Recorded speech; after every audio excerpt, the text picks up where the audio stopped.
जैसा चाहो हमेशा वैसा क्यों नहीं होता। शायद हमसे ज्यादा जानते हैं भगवान हमारे कल का पता।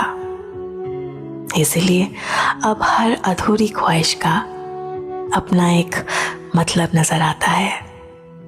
जो नहीं मिलता उस वक्त तुम्हें, वो ना मिलना ही तुम्हें बचाता है।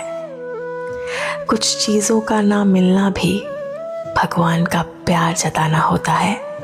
हर ना के पीछे छुपा हुआ एक बेहतर हाँ का आना होता है।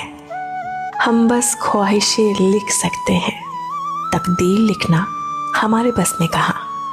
इसीलिए मांगना जी भर के, पर जिद ना करना उसकी देर को सजा नहीं। मेहर समझ के बस सब्र करना।